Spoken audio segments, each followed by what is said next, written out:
ছোট একটি গ্রাম যেখানে মাত্র ১৩টি পরিবার ছিল।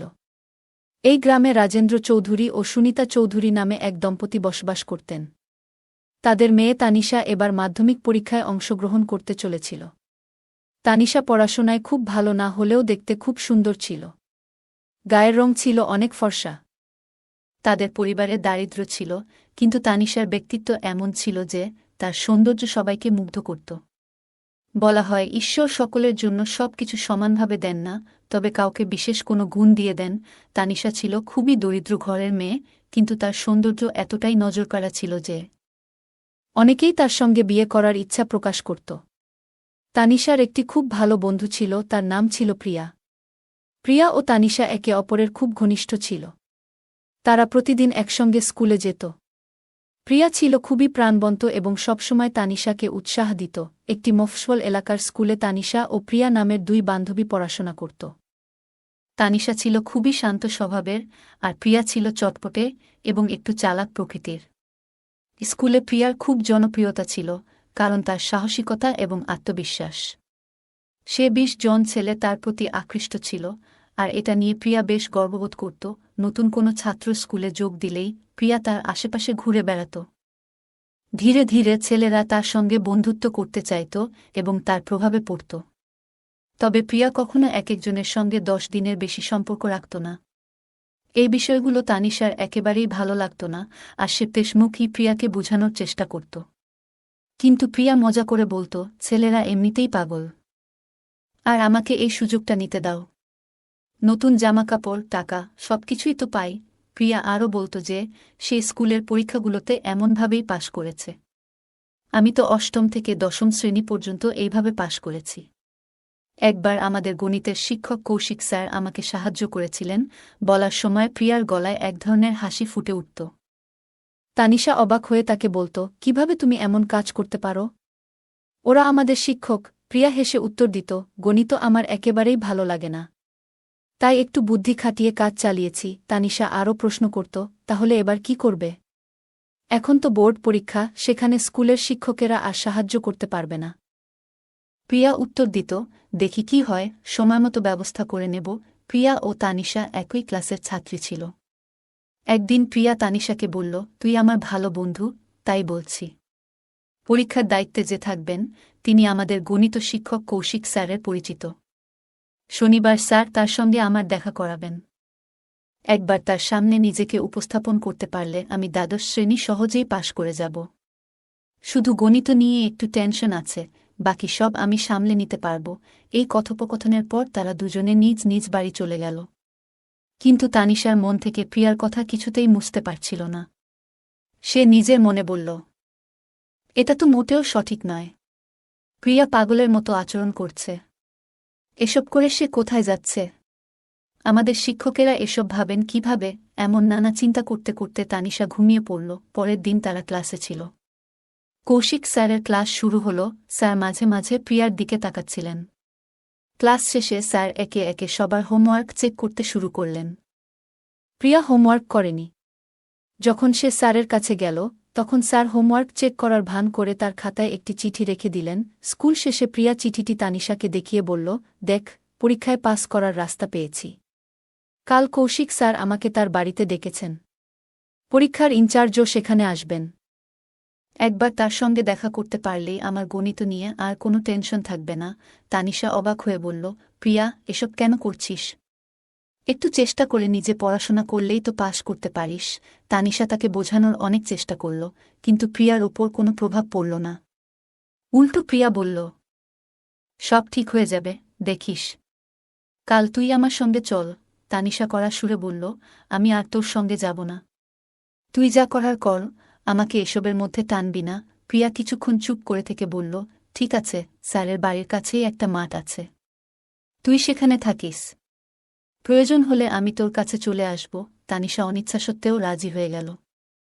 এরপর তারা দুজনে নিজেদের বাড়ি ফিরে গেল। শনিবার দুপুরের দিকে প্রিয়া বাড়ি থেকে বেরিয়ে পড়ল। সে তানিশাকে বলেছিল, আমি গণিতের সমস্যার সমাধান করতে যাচ্ছি, তুই আমার জন্য প্রার্থনা কর। তানিশাকে সঙ্গে নিয়ে প্রিয়া বের হল এবং কৌশিক স্যারের বাড়ির পথে চলল। পথে একটি খালি জমির কাছে পৌঁছে প্রিয়া ব্যাগ থেকে মেকআপের সামগ্রী বের করে সাজগোজ করল। এরপর তানিশাকে সেখানে অপেক্ষা করতে বলে স্যারের বাড়ির দিকে রওনা দিল। কৌশিক স্যার প্রিয়াকে দেখে উচ্ছ্বাস প্রকাশ করলেন এবং বললেন, প্রিয়া, তোমার জন্যই তো অপেক্ষা করছিলাম। পরিচিত হও, ইনি অয়ন স্যার। তিনি আমাদের স্কুলের বোর্ড পরীক্ষার চেকার। তোমার গণিতের সমস্যার সমাধান তিনিই করবেন। কৌশিক স্যার হেসে বললেন, প্রিয়া আমাদের সবচেয়ে মেধাবী মেয়ে, তবে গণিতে একটু দুর্বল। অয়ন স্যার, এর জন্য যা যা প্রয়োজন আপনি সব করবেন, তাই না? প্রিয়া লজ্জায় মাথা নাড়ল। অয়ন স্যার তাকে বলেন, দেখো, আজ যা কিছু হবে তা এখানেই শেষ হবে। বাইরের কেউ যেন কিছু না জানে। প্রিয়া বুঝতে পারল যে এখানে তাকে নিজের যোগ্যতা প্রমাণ করার জন্য কিছুটা আপস করতে হবে। কিছুক্ষণ পর স্যারের কথামতো কাজ শেষ হল। প্রিয়া ফিরে এসে বলল, স্যার, আমি কি এখন বাড়ি যেতে পারি? আমার বান্ধবী বাইরে অপেক্ষা করছে। কৌশিক স্যার জিজ্ঞেস করলেন, তোমার বান্ধবী কে? প্রিয়া বলল, তানিশা। স্যার হেসে বললেন, সে তো খুব ভালো মেয়ে, তার কোনো বিশেষ বন্ধু নেই? প্রিয়া বলল, না স্যার, সে এসব বিষয়ে একেবারে আগ্রহী নয়। কৌশিক স্যার বললেন, তাহলে একটা মজার কথা বলি, আমাদের রসায়নের দেশমুখ স্যার তাকে পছন্দ করেন। প্রতিদিন তার নাম নিয়ে কথা বলেন। তাকে জানিয়ে দিও সে যেন একটু খেয়াল রাখে। প্রিয়া মাথা নেড়ে রাজি হল এবং চলে গেল। বাইরে এসে প্রিয়া তানিশার দিকে তাকিয়ে বলল, চল, বাড়ি ফিরে যাই। তানিশা অবাক হয়ে শুধুই তাকিয়েছিল, কিছু বলল না।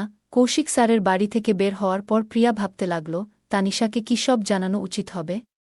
ও মনে মনে বলল, তানিশার তো সবকিছু নিয়ে মজা লুটে যাওয়ার স্বভাব। তবে ওরও তো রসায়নের সমস্যা হচ্ছে।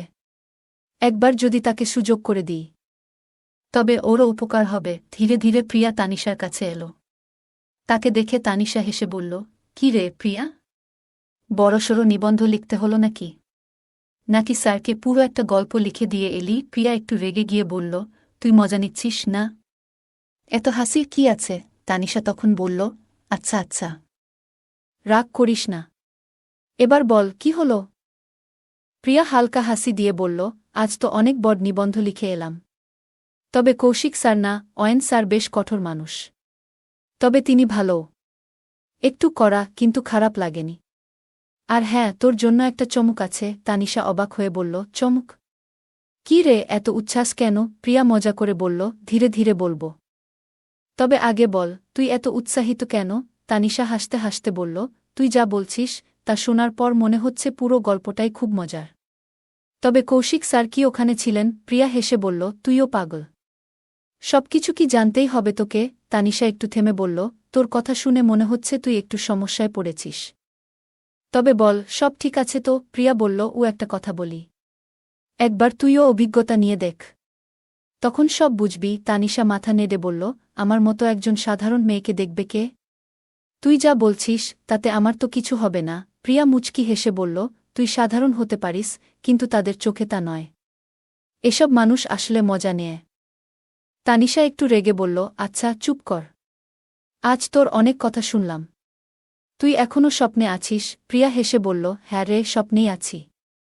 তবে অয়ন স্যার আমাকে অনেক কাজ দিয়েছেন, কৌশিক স্যারের থেকেও বেশি। তানিশা বলল, তাহলে তো এবার তুই 12 শ্রেণী পার করেই যাবি। তানিশা একটু চিন্তিত মুখে বলল, প্রিয়া, তুই বলছিস তুই সহজে পাশ করে যাবি, কিন্তু কিভাবে করলি এটা? আমি তো খুব চিন্তায় আছি। প্রিয়া হাসতে হাসতে বলল, তুই এত চিন্তা করছিস কেন? আমি তো বললাম, আমার একটা উপায় আছে। তানিশা অবাক হয়ে বলল, কি উপায়? বলো, আমি রসায়নে পাশ করতে পারবো কি না সেটাই বড় চিন্তা। প্রিয়া একটু মুচকি হেসে বলল, কৌশিক স্যার বলছিলেন যে আমাদের রসায়নের দেশমুখ স্যার তোকে নিয়ে কথা বলছিলেন। তানিশা চমকে উঠে বলল, কি? কৌশিক স্যার এমন বলছেন? কেন? প্রিয়া হেসে উত্তর দিল, হ্যাঁ, স্যার নিজেই বললেন। দেশমুখ স্যার নাকি তোর পড়াশোনার দিক থেকে বেশ আগ্রহী। তানিশা চিন্তিত মুখে বলল, আমারও মনে হচ্ছিল দেশমুখ স্যার আমাকে লক্ষ্য করছে।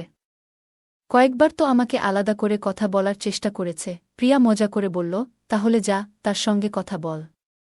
আর একবার যদি তিনি সাহায্য করেন তাহলে তুইও পাশ করে যাবি। তানিশা একটু বিরক্ত হয়ে বলল, কিন্তু ৪৫ বছরের একটা মানুষকে কিভাবে বিশ্বাস করব? এটা কি ঠিক হবে? প্রিয়া সহজভাবে বলল, দেখ, অভিজ্ঞ লোকেরা এমনটাই করে। তবে তুই নিজেই সিদ্ধান্ত নে। তানিশা বলল, কিন্তু এসব ঠিক বলে মনে হচ্ছে না। প্রিয়া মাথা নেড়ে বলল, দেখ তানিশা, তুই যদি পাশ করতে না পারিস তাহলে কি আবার মাধ্যমিক শ্রেণীতে বসতে চাইবি? বাড়িতে কত চাপ পড়বে সেটা ভেবে দেখো। তানিশা বলল, ঠিক বলেছিস। বাড়ির লোকেরা এত কষ্ট করে পড়াচ্ছে, যদি পাশ না করতে পারি খুব সমস্যা হবে। প্রিয়া হেসে বলল, তাহলে এবার সিদ্ধান্ত নিয়ে ফেলো। তানিশা একটু ভেবে বলল, ঠিক আছে, তবে আমার চিন্তা একটাই, যদি উনি পরে অন্য কাউকে এসব বলেন। প্রিয়া হেসে বলল, আরে দেশমুখ স্যার নিজে দুধে ধোয়া তুলসী পাতা নয়। ফিজিক্সের শিবানী ম্যাডামের সঙ্গে কতবার ল্যাবে দেখা গেছে তাকে। তুই ভাবিস না আমি জানি কিভাবে এসব সামলাতে হয়। তানিশা বলল, কি বলছিস প্রিয়া? এ কেমন স্কুল? আমার তো মাথা খারাপ হয়ে যাচ্ছে। প্রিয়া মজা করে বলল, দেখ, এইসব চিন্তা ছেড়ে দে, মাথা ঠান্ডা রাখো, সব সমস্যাকে মিক্সারে দিয়ে গুড়িয়ে ফেলো, তারপর দেখ কত আরাম পাবি। তানিশা চিন্তিত মুখে বলল, আমি একটু ভাবব। এটা সহজ সিদ্ধান্ত নয়। রাজারানী হয়ে থাকার স্বপ্ন ত্যাগ করে এমন কিছু করাটা সহজ নয়। প্রিয়া মুচকি হেসে বলল, দেখো, তুই যা খুশি করো, তবে মনে রাখিস পাশ করাটা জরুরি, আর জীবন চলার জন্য এইটুকু ত্যাগ করতেই হবে। প্রিয়া বলল, দেখ তানিশা, আমি তো তোকে বলেই দিলাম, এখন এটা তোর সিদ্ধান্ত, তুই কি করবে সেটা নিজেই ভেবে নে। তবে কৌশিক স্যারকে জানাতে হলে আগে থেকে বলে দিস। তানিশা বলল, ঠিক আছে প্রিয়া, এবার চলো, অনেক দেরি হয়ে গেছে। প্রিয়া ক্লান্ত মুখে বলল, ঠিক বলেছিস, আমিও একটু বিশ্রাম নিতে চাই, পা দুটো এত ব্যথা করছে। এরপর দুজনে নিজেদের বাড়ির দিকে হাঁটা দিল। তানিশা বাড়ি ফিরেও প্রিয়ার কথাগুলো মনে মনে ভাবতে লাগল। নিজের ঘরের আয়নার সামনে দাঁড়িয়ে নিজের প্রতিচ্ছবি দেখে সে ভাবল, আমি কি সত্যিই এতটা বিশেষ? দেশমুখ স্যার যদি সত্যিই আমার প্রতি আগ্রহী হন, তাহলে কেন? প্রিয়ার কথাগুলো কি সত্যি হতে পারে? তার মনে অসংখ্য প্রশ্ন জেগে উঠল। পুরুষেরা কেন এমন করে? কেন তারা এত পাগল হয়ে যায়? এমন সময় তার মায়ের ডাকে তার চিন্তার ভাঙন ঘটল। তানিশা, এত রাতে কি করছিস? এখনো ঘুমাসনি? তার বাবা পাশ থেকে বললেন, তুমি কেন এত কথা বলছ? মেয়েটা হয়তো ঘুমিয়েই পড়েছে, আমি একবার দেখে আসি। তানিশা যা কিছু শুনছিল তাড়াতাড়ি চোখ বন্ধ করে ঘুমানোর ভান করল। তার বাবা দরজার কাছে এসে ফিসফিস করে বললেন, আমি তো বলেছিলাম ওকে ঘুমাতে দাও। তার মা বললেন, ঠিক আছে, ঠিক আছে, চুপ থাকো। বাবা আবার বললেন, যদি ঘুমিয়েই থাকে তাহলে আর কথা বলো না, চলো এবার নিজেরাও ঘুমাই। মাও বললেন, চলো, দেরি হয়ে গেছে। বাড়ির অন্য ঘরে থাকা তানিশা তাদের কথাগুলো মন দিয়ে শুনছিল। দরজার ফাঁকা জায়গা দিয়ে এক ঝলক দেখার চেষ্টা করল, কিন্তু এই মুহূর্তে তার নিজের ভাবনাগুলো এত জটিল হয়ে উঠেছিল যে সে সেগুলো পরিষ্কার করতে পারছিল না। সে ভাবল, জীবন এত কঠিন কেন? সবকিছু এত গোলমেলে কেন? তানিশা তার পড়ার ঘরে বসে বইয়ের পাতা উল্টাচ্ছিল, কিন্তু মন যেন কোথাও নেই। পাশের ঘরে মা বাবার কথোপকথন তার কানে আসছিল। বাবা বলছিলেন, কতদিন হয়ে গেল, ঠিক করে কথা বলার সময়ও পাই না। মা একটু বিরক্ত হয়ে উত্তর দিলেন, তোমার দায়িত্ব তো তানিশার পড়াশোনায়, এখনই যত্ন নাও, পরে হয়তো সময় পাবে না। মেয়েটা বড় হয়ে গেছে, আমাদের কথাগুলো সে শুনলে কি ভাববে? এই কথাগুলো শুনে তানিশা থমকে গেল। তার বুক কাঁপছিল আর মুখ দিয়ে যেন শব্দ বেরোচ্ছিল না। প্রথমবার সে মা বাবার কথায় এমন কিছু শুনল যা তাকে অস্বস্তিতে ফেলে দিল। বাবা বললেন, মেয়েটা স্কুল থেকে ফিরে এত ক্লান্ত যে এখন ঘুমাচ্ছে, আর তাকে যদি এখন জাগিয়ে তুলি তাহলে রাতভর জেগে থাকতে হবে। তানিশার মনে পড়ল, তার বান্ধবী প্রিয়া একদিন বলেছিল, সব মানুষই একটু পাগল, কিন্তু দায়িত্ব এলে সবাই ঠিক হয়ে যায়। এই কথার সত্যতা যেন তানিশা তার বাবা মায়ের আচরণে অনুভব করল। বাবা আবার বললেন, তানিশা 12 শ্রেণী পাশ করলেই তার বিয়ের কথা ভাবব, তারপর আমাদের একটা বড় দায়িত্ব শেষ হবে। এই কথা শুনে তানিশার মনে চাপা দুশ্চিন্তা জমা হতে থাকল। তার জন্য পড়াশোনা খুব গুরুত্বপূর্ণ। তার বাবা জমিদারের কাছ থেকে ধার নিয়ে তাকে পড়াচ্ছেন। 12 শ্রেণী পাস না করলে কি হবে? সেই চিন্তায় তানিশার রাতে ঘুমই এল না। পরদিন সকালে স্কুল যাওয়ার পথে প্রিয়ার সঙ্গে দেখা হল।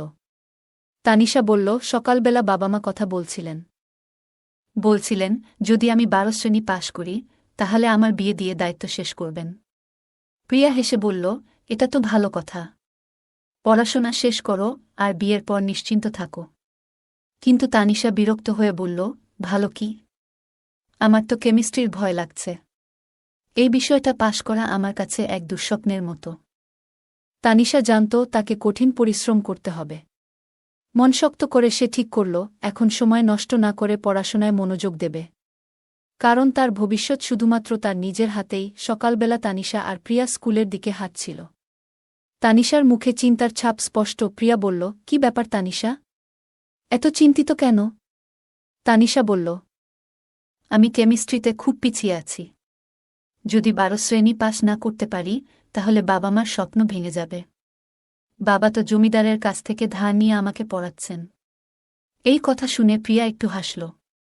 সে বলল, তুই কি জানিস, আমি তোকে আগেই একটা উপায় বলে দিয়েছি। সবকিছু এখন তোর হাতেই। তানিশা দৃঢ়তার সঙ্গে বলল, হ্যাঁ, তাই আমি একটা সিদ্ধান্ত নিয়েছি। কি সিদ্ধান্ত? প্রিয়া কৌতূহল নিয়ে জানতে চাইল। তানিশা বলল, আমি দেশমুখ স্যারকে সাহায্যের জন্য বলবো। তিনি খুব ভালো পড়ান, আর তার সাহায্য পেলে আমি অবশ্যই কেমিস্ট্রি পরীক্ষায় ভালো করব। প্রিয়া চমকে উঠে বলল, তুই সাহস করে সিদ্ধান্ত নিয়েছিস, সেটাই বড় কথা। ঠিক আছে, আমি আজকেই দেশমুখ স্যারের সঙ্গে কথা বলবো। দয়া করে দ্রুত কথা বলিস। আমার অনেক চাপ। তানিশা উদ্বিগ্ন মুখে বলল। প্রিয়া হেসে বলল, তুই ঠিকই পারবি। তোর শুধু মন দিয়ে চেষ্টা করা দরকার। আর একটা কথা মনে রাখিস, জীবনে কিছু পেতে হলে পরিশ্রম তো করতেই হবে। তানিশা বলল, ঠিক আছে, এখন তোর এই ডায়লগ বন্ধ করো। চল স্কুলে যাই। স্কুলে পৌঁছে প্রিয়া দেশমুখ স্যারের সঙ্গে দেখা করল। স্যার তার চেম্বারে ছিলেন। প্রিয়া ঢুকে বলল, স্যার, আপনার কাছে একটা ভালো খবর আছে। দেশমুখ স্যার বললেন, কি ভালো খবর, বলো। প্রিয়া উত্তেজিত হয়ে বলল, স্যার, তানিশা আপনার গাইডেন্স নিতে প্রস্তুত। আপনি ওকে কেমিস্ট্রিতে সাহায্য করলে ও নিশ্চয়ই পাশ করবে। দেশমুখ স্যার খুশি হয়ে বললেন, এটা খুব ভালো খবর। আমি অবশ্যই তানিশাকে সাহায্য করব। তোমার চেষ্টা সফল হয়েছে। তানিশা অবশ্যই ভালো করবে। প্রিয়া হাসতে হাসতে বলল, ধন্যবাদ স্যার। আমি জানতাম আপনি রাজি হবেন। প্রিয়া আর তানিশা একসঙ্গে ক্লাসে বসেছিল। প্রিয়া হঠাৎ বলল, তুই কি জানিস? দেশমুখ স্যার তোকে নিয়ে খুব চিন্তিত। তানিশা অবাক হয়ে বলল, আমি? কেন? আমি তো কিছু করিনি। প্রিয়া হেসে বলল, তিনি চান তুই পরীক্ষায় ভালো করো। তোকে নিয়ে তার অনেক আশা। ক্লাসে ঢুকে দেশমুখ স্যার বললেন, গুড মর্নিং সবাই। আজ আমরা নতুন একটা বিষয় শিখব। সবাই একসঙ্গে উত্তর দিল, গুড মর্নিং স্যার। তানিশা স্যারের দিকে তাকিয়ে রইল। তার মনে হল স্যার অনেক পরিশ্রম করেন। ৪৫ বছর বয়স হলেও তিনি যথেষ্ট উদ্যমী। ক্লাস চলাকালীন হঠাৎ স্যারের নজর পড়ল তানিশার দিকে। তিনি বললেন, তানিশা, দাঁড়াও। আমার প্রশ্নের উত্তর দাও। তানিশা তোতলাতে শুরু করল। তার মনোযোগ ক্লাসে ছিল না। স্যার বললেন, পিরিয়ডের পরে আমার সঙ্গে দেখা করো। তানিশার মন ভারাক্রান্ত হয়ে গেল। পিরিয়ড শেষ হওয়ার পর তানিশা স্যারের কেবিনে গেল। স্যার জিজ্ঞাসা করলেন, তোমার পড়াশোনায় এত অন্যমনস্ক কেন? তানিশা মাথা নিচু করে বলল, স্যার, কেমিস্ট্রির জন্য আমি খুব দুশ্চিন্তায় আছি। যদি আমি পরীক্ষায় ফেল করি তাহলে বাবা মার স্বপ্ন ভেঙে যাবে। স্যার একটু হেসে বললেন, ঠিক আছে, আমি তোমার দায়িত্ব নিচ্ছি। কিন্তু তোমাকে খুব পরিশ্রম করতে হবে। তানিশা আশ্বস্ত হয়ে বলল, আমি প্রস্তুত স্যার। আমি যা কিছু করতে প্রস্তুত। স্যার বললেন, তাহলে আগামীকাল থেকে বাড়তি ক্লাস শুরু করব। সময় ঠিক করে বলবো।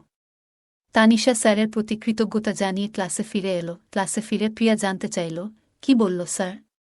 তানিশা হাসতে হাসতে বলল, তিনি আমার সাহায্য করবেন। এখন থেকে আমাকে আরও বেশি মনোযোগী হতে হবে। প্রিয়া হেসে বলল, তাহলে তুই নিশ্চিত সফল হবি। আমি জানি তুই পারবি। তানিশা সেদিন থেকে মন দিয়ে পড়াশোনা শুরু করল। তার মনে একটাই লক্ষ্য, পরীক্ষায় ভালো ফল করে বাবা মার মুখ উজ্জ্বল করা। স্কুল ছুটির পর তানিশা আর প্রিয়া একসঙ্গে হাঁটছিল। তানিশা একটু চিন্তিত মুখে বলল, প্রিয়া, কাল যে ফার্ম হাউসে যেতে হবে, এটা নিয়ে আমি খুব নার্ভাস লাগছে। প্রিয়া হেসে বলল, তুই এত চিন্তা করছিস কেন? সব ঠিক হবে। আর কিছুই তো করতে হবে না, শুধু স্যারের কথা মন দিয়ে শুনবি। তুই কি আমার সঙ্গে যাবি? তানিশা জিজ্ঞাসা করল। দেখো, তুই যদি চাস আমি দেশমুখ স্যারের সঙ্গে কথা বলবো। তিনি রাজি হলেই দেশমুখ স্যারও রাজি হয়ে যাবেন, প্রিয়া আশ্বস্ত করল। তানিশা একটু হাসল। ঠিক আছে। তবে জানিস আমি এখনও একটু ভয় পাচ্ছি। কিন্তু তুই যা বলছিস সেটা ঠিক। প্রিয়া আবার হেসে বলল, তুই দুশ্চিন্তা করিস না। আজ রাতে ঠিকমতো ঘুমাস। কাল সকালে উঠে তৈরি হয়ে নিস। আমাদের ফার্ম হাউসে যেতে হবে। তানিশা মজা করে বলল, তুই এই বিষয়ে একেবারে পিএইচডি করে বসে আছিস মনে হয়। প্রিয়া গর্বের সঙ্গে বলল, তাই তো। এত অভিজ্ঞতা কি এমনি এমনি হয়েছে? এই মজার কথার মাঝেই তারা বাড়ির পথে রওনা দিল। তানিশা বাড়ি ফিরে নিজের কাজগুলো তাড়াতাড়ি শেষ করল। রান্নাবান্না সেরে বাসন ধুয়ে একেবারে গুছিয়ে শুয়ে পড়ল। সকালে তানিশা খুব ভোরে উঠল। নিজের সমস্ত কাজ শেষ করে ফ্রেশ হয়ে মনে মনে বলল, আজ একটা নতুন দিন, নিজেকে প্রমাণ করার দিন। সে প্রিয়ার বাড়ির দিকে গেল। সেখানে পৌঁছে দরজায় ধাক্কা দিতে দিতে চিৎকার করে বলল, প্রিয়া, তাড়াতাড়ি কর, আমরা দেরি করে ফেলছি। প্রিয়া ঘুম জড়ানো গলায় বলল, তুই এত সকালে এখানে? ঠিক আছে, দাঁড়া, আমি আসছি। তারা দুজন একসঙ্গে স্কুলের দিকে রওনা দিল। স্কুলের সামনে পৌঁছে প্রিয়া বলল, তুই এখানে একটু দাঁড়া, আমি দেশমুখ স্যারের সঙ্গে দেখা করে আসি।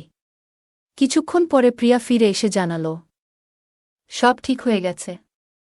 আমার সেই স্যার আর দেশমুখ স্যার দুজনেই আসছেন। কৌশিক স্যার, দেশমুখ স্যার আর প্রিয়া গাড়িতে উঠল। কিছুক্ষণ পর তারা তানিশার কাছে পৌঁছাল। সবার সঙ্গে তানিশাও গাড়িতে উঠল। তাদের গন্তব্য ছিল গ্রামের বাইরে থাকা এক শান্ত ফার্ম হাউস। ফার্ম হাউসে পৌঁছে দেশমুখ স্যার আর প্রিয়া একটি আলাদা ঘরে গেলেন। তানিশা আর কৌশিক স্যার একটি রুমে বসে পড়াশোনা নিয়ে আলোচনা শুরু করল। ফার্ম হাউসে পৌঁছানোর পর দেশমুখ স্যার এবং প্রিয়া একটি ঘরে গেলেন। দেশমুখ স্যার তানিশাকে নিয়ে অন্য একটি ঘরে ঢুকলেন। ঘরে ঢুকে তানিশা চারপাশটা দেখল। মেঝেতে নরম কার্পেট, জানালা দিয়ে আসা হালকা বাতাস, সবকিছু যেন স্বপ্নের মতো মনে হচ্ছিল। নিজের ভেতরে একটু নার্ভাস অনুভব করছিল তানিশা। ভাবছিল, পরীক্ষায় পাস করার জন্য আমি যে সিদ্ধান্ত নিয়েছি তা কি সঠিক? আমি কি ঠিক পথে আছি? এমন সময় দেশমুখ স্যার জিজ্ঞাসা করলেন, তানিশা, তুমি কি একটু ভয় পাচ্ছ? তানিশা সৎভাবে উত্তর দিল, হ্যাঁ স্যার, একটু তো লাগছেই। দেশমুখ স্যার হেসে বললেন, দেখো, ভয়ের কিছু নেই। আমি তোমাকে সাহায্য করার জন্যই এখানে এসেছি। তুমি মন দিয়ে পড়াশোনা করো, বাকিটা আমি দেখব। তানিশা কিছুটা শান্ত হল। সে জিজ্ঞাসা করল, স্যার, আপনি কি নিশ্চিত আমি পাস করতে পারব? দেশমুখ স্যার দৃঢ়ভাবে বললেন, হ্যাঁ, আমি প্রতিশ্রুতি দিচ্ছি যে তোমার পাস করা আমার দায়িত্ব। তবে একটা কথা মনে রাখবে, পরিশ্রম ছাড়া কোনো কিছুর ফল পাওয়া যায় না। তাই মনোযোগ দিয়ে কাজ করো। তানিশা মাথা নেড়ে সম্মতি জানাল। সে অনুভব করল তার ভয়ের পরিবর্তে ধীরে ধীরে আত্মবিশ্বাস বাড়ছে। ঘরটির নিরিবিলি পরিবেশে দেশমুখ স্যার পড়াশোনার পরিকল্পনা শুরু করলেন। তানিশাও মন দিয়ে তার নির্দেশ শুনতে শুরু করল। দেশমুখ স্যার তানিশার দিকে তাকিয়ে বললেন, জীবনে কোনো কিছু বিনা পরিশ্রমে পাওয়া যায় না। আজ তোমার সুযোগ এসেছে নিজেকে প্রমাণ করার। তুমি কি প্রস্তুত? তানিশা নির্বে মাথা নাড়ল। তবে তার মনের ভেতর এক ধরনের অজানা ভয় কাজ করছিল। দেশমুখ স্যার পাশে বসে তাকে আশ্বস্ত করলেন, তানিশা, মনোযোগ দাও।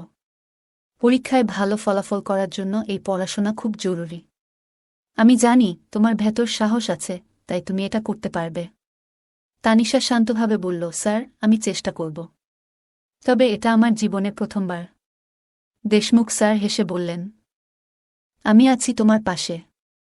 সবকিছু ঠিকঠাক হবে। শুধু নিজের ওপর ভরসা রাখো।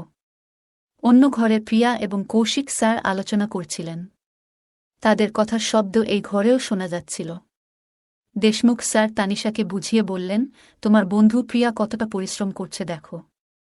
আমিও চাই তুমি নিজের সর্বোচ্চটা দাও। তানিশা মাথা নাড়ল। সে ধীরে ধীরে নিজের ভয় কাটিয়ে উঠতে লাগল।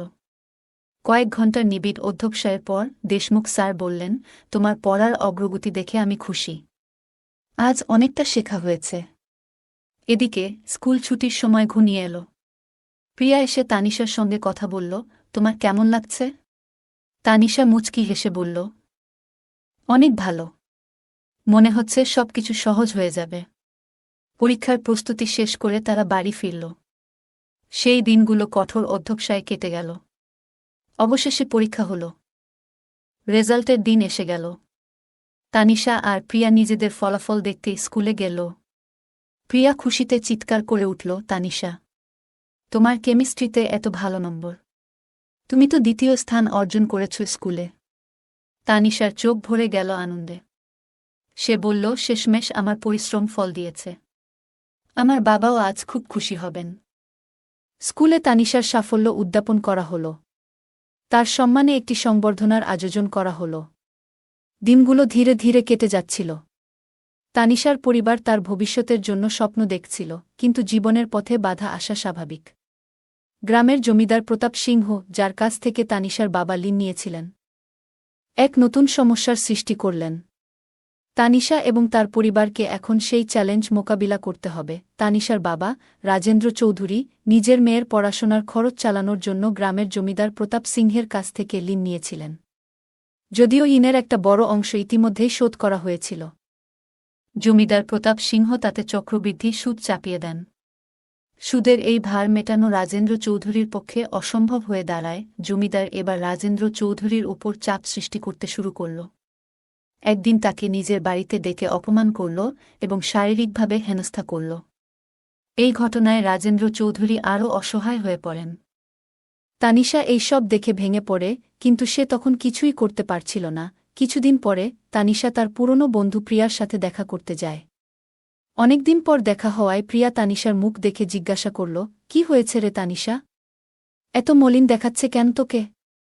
তানিশা দীর্ঘশ্বাস ফেলে বলল, কি বলব রে প্রিয়া, আমাদের বাড়ির অবস্থা খুব খারাপ। বাবার কষ্ট দেখে আমার সহ্য হচ্ছে না। প্রিয়া চিন্তিত হয়ে জিজ্ঞাসা করল, কি হয়েছে বল। কি জানি, হয়তো আমি কোনো সাহায্য করতে পারি। তানিশা বলল, তুই জানিস, আমার বাবা আমার পড়াশোনার জন্য ঋণ নিয়েছিল, কিন্তু সেই ঋণ এখন এত বেড়ে গেছে যে শোধ করা সম্ভব হচ্ছে না। জমিদার বাবাকে অপমান করেছে এবং মারধরও করেছে। এই কথা শুনে প্রিয়ার চোখ বল হয়ে গেল। সে জিজ্ঞেস করল, জমিদারের নাম কি বললি? কে এই ব্যক্তি? তানিশা উত্তর দিল, তার নাম প্রতাপ সিংহ। গ্রামের সবাই বলে সে খুব নিষ্ঠুর। প্রিয়া বলল, আমি তার ছেলেকে চিনতাম, তবে বাবা ছেলে দুজনেই একই রকম। আমি শুনেছি এই জমিদার অনেকের কাছ থেকে এভাবে জমি কেড়ে নিয়েছে। যারা ঋণ শোধ করতে পারে না, তাদের বাড়ির মেয়েদের নিজের বাড়িতে কাজ করতে বাধ্য করে। তানিশা হতবাক হয়ে বলল, এটা কতটা ভয়ঙ্কর প্রিয়া? তুই কিভাবে এত কিছু জানিস? প্রিয়া বলল, আমার পিসি কমলাও একসময় তার এখানে কাজ করত। তিনিও প্রতাপ সিংহের ঋণের ফাঁদে পড়েছিলেন। একবার বাগান করার জন্য পিসি তার কাছ থেকে টাকা ধার নিয়েছিলেন, আর তারপর এই দুর্বিপাকে পড়েন। তানিশা বলল, তোর পিসি এত সৎ আর সরল, উনি কিভাবে ফাঁসলেন? প্রিয়া বলল, পিসির এক বন্ধু ছিল, প্রিয়াঙ্কা। সেই তাকে ভুল পথে চালিত করেছিল। পরে সবাই তাকে একা ফেলে পালিয়ে যায়। পিসি বহু কষ্ট করে সেই অবস্থার থেকে বেরিয়ে আসেন। এই কথা শুনে তানিশা বলল, পুরুষদের এই সমাজ আমাদের এত সমস্যায় ফেলে দেয় প্রিয়া। কি ভয়ঙ্কর অবস্থা আমাদের! তানিশা দীর্ঘশ্বাস ফেলে বলল, বুঝলি প্রিয়া, বাবার ঋণের চাপ আর সহ্য করতে পারছি না। আমাদের কিছু একটা করতে হবে। প্রিয়া পরামর্শ দিল, তুই কাজ শুরু করো, এতে কিছুটা সাহায্য হবে। তানিশা মাথা নিচু করে বলল, বাবা আমাকে কাজ করতে দেবে না। প্রিয়া জিজ্ঞাসা করল, তাহলে কি করবি? তানিশা দৃঢ়স্বরে বলল, আমি জমিদারের কাছে যাব। প্রিয়া চমকে উঠল, তুই পাগল? জমিদার প্রতাপ সিংহ খুবই ভয়ঙ্কর।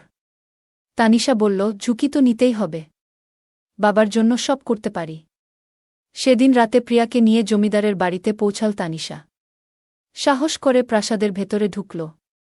গম্ভীর কণ্ঠে জমিদার জিজ্ঞাসা করল, কেন এসেছ? তানিশা বলল, বাবার ঋণের বিষয়ে কথা বলতে। কিছুটা ছাড় চাই। জমিদার হেসে বলল, তোমার বাবার জন্য ছাড় দেব কেন? তানিশা দৃঢ়স্বরে বলল, আমি কাজ করতে রাজি, তবে আমাদের ঋণ মাফ করতে হবে। জমিদার বলল, তোমার সাহস আছে। আমি তোমার পরিবারকে ঋণমুক্ত করব, তবে আমার শর্তে কাজ করতে হবে। তানিশা প্রাসাদ থেকে বেরিয়ে প্রিয়াকে সব জানাল। প্রিয়া বলল, তুই বড় ঝুঁকি নিচ্ছিস। তবে আমি তোর পাশে আছি। তানিশা বলল, বাবার জন্য এটা করতেই হবে। রাতের খাবার শেষ করার পর দুজন একসাথে বেরোল। পরিকল্পনা অনুযায়ী প্রিয়া ফোনে রমনের সাথে কথা বলল এবং তাকে আমবাগানে নিয়ে গেল। এর মধ্যে তানিশা জমিদারের বাড়ির পেছনের দরজা দিয়ে ভেতরে ঢুকে পড়ল। বাড়ির পরিবেশ ছিল নিস্তব্ধ। তানিশা ভেতরে গিয়ে জোরে ডাকল, মালিক। জমিদার ঘরের ভেতর থেকে বলল, এসো তানিশা, তোমারই জন্য অপেক্ষা করছিলাম। তানিশা ঘরে ঢুকে বলল, মালিক, আমি আমার বাবার ঋণের বিষয়ে কথা বলতে এসেছি। আমার একটাই অনুরোধ, দয়া করে আমাদের ঋণ মাফ করে দিন। জমিদার কিছুক্ষণ চুপ করে থেকে বলল, আমি টাকা বা সোনা চাই। তা পেলে তোমার বাবার ঋণ মাফ করে দেব। তানিশা মাথা নিচু করে বলল, মালিক, এটা আমার বাবাকে বলবেন না। কেবল ঋণ মাফ করে দিন। জমিদার মুচকি হেসে বলল, ঠিক আছে, আমি তোমার বাবার জন্য আরও কিছু সাহায্য করব। তবে তোমার কথা রাখার দায়িত্ব তোমার। পরদিন সকালে জমিদার রাজেন্দ্র চৌধুরীকে ডেকে বলল, আপনার ঋণ মাফ করে দিলাম। তানিশা খুব ভালো মেয়ে, তার জন্যই এই কাজটা করলাম। জমিদার আরও কিছু অর্থ দিল রাজেন্দ্র চৌধুরীকে, যা তিনি মেয়ের ভবিষ্যৎ গড়ার জন্য ব্যাংকে জমা রাখলেন। তানিশার বয়স তখন 21। এদিকে প্রিয়ার জন্যও ভালো একটি সম্পর্ক ঠিক করা হচ্ছিল। দুজনের জীবন ধীরে ধীরে পরিবর্তনের পথে এগিয়ে চলল। শিবা রাহু পঞ্চম শ্রেণী পর্যন্ত পড়াশোনা করেছে, আর তানিশা দ্বাদশ শ্রেণীতে দ্বিতীয় স্থান অর্জন করেছিল। রামধন রাহুর কাছে তানিশাকে প্রথম দেখাতেই পছন্দ হয়। শিবা রাহু এবং তানিশার সম্মতিতে সম্পর্কটি ঠিক হয় এবং বিয়ের তারিখও নির্ধারিত হয়। পুরো বিয়ের খরচ রামধন রাহু নিজেই বহন করেন। বিয়ের রাতে তানিশা অধীর আগ্রহে শিবা রাহুর অপেক্ষা করছিল। অনেক রাত হয়ে যাওয়ার পর শিবা ফিরে এলো, কিন্তু মদ্যপ অবস্থায়। এটি দেখে তানিশার মন ভেঙে যায়, কারণ তার বিয়ের রাত নিয়ে অনেক স্বপ্ন ছিল। তখন তানিশা তার স্বামীকে জিজ্ঞাসা করল, আপনি কি মদ খান? শিবা বলল, হ্যাঁ, আমি প্রতিদিন খাই। তানিশা কাতর কণ্ঠে বলল, আজকের দিনে অন্তত মদ খাওয়া উচিত ছিল না। শিবা উত্তর দিল, কেন? আমি প্রতিদিন মদ খাই, এটাই আমার অভ্যাস। এই বলে শিবা তানিশাকে জোর করে কাছে টানল, আর সেই মুহূর্তে তানিশার কাচের চুড়ি ভেঙে যায়। তানিশার মন আরও ভারাক্রান্ত হয়ে পড়ে, আর সে মাথা নিচু করে নিজের হাঁটুর উপর রেখে কান্নায় ভেঙে পড়ে। তখন তার মনে হতে লাগল, আমি কেন এই শিবা রাহুকে বিয়ে করলাম? এটা কি মানুষ নাকি পশু? তানিশা তার শৈশবের বাড়ির কথা মনে করতে লাগল এবং কান্না করতে করতে ঘুমিয়ে পড়ল। বিয়ের পর তানিশা বুঝতে পারে তার অধিকারগুলো তাকে দেয়া হচ্ছে না। শিবা শুধুমাত্র তার নিজের প্রয়োজনে তানিশার কাছে আসে। একদিন সকালে শিবা আবারও রাগী স্বরে তানিশাকে ডেকে তার ঘরে আসে। তানিশা বাইরে বসেছিল, আর তার শ্বশুর রামধন রাহু যোগ ব্যায়াম করছিলেন। তানিশা ধীরে ধীরে তার শ্বশুরের কাছে গিয়ে বলল, বাবা, আপনি প্রতিদিন যোগ ব্যায়াম করেন? রামধন রাহু হাসি মুখে বললেন, হ্যাঁ বুমা। আর তুমি এত সকালে উঠে পড়লে কেন? তানিশা বলল, ঘুম আসছিল না, তাই বেরিয়ে এলাম। রামধন বললেন, বাইরে ঠান্ডা আছে, ঘরে গিয়ে বিশ্রাম করো। তানিশা হেসে বলল, আমার ঠান্ডা লাগছে না বাবা। আপনি তো অনেক ফিট দেখাচ্ছেন। আপনার বয়স কত? রামধন গর্বের সঙ্গে বললেন, 50 বছর বুমা। কিন্তু যোগ ব্যায়াম করার জন্য শক্তি ধরে রেখেছি। শ্বশুরের শারীরিক ক্ষমতা দেখে তানিশা মুগ্ধ হয়ে যায়। তার মনে হয় তার শ্বশুর তার স্বামীর থেকে অনেক দিকেই শ্রেষ্ঠ। রামধন তাকে জিজ্ঞেস করলেন, কি হলো বোমা, তুমি এত চুপচাপ কেন?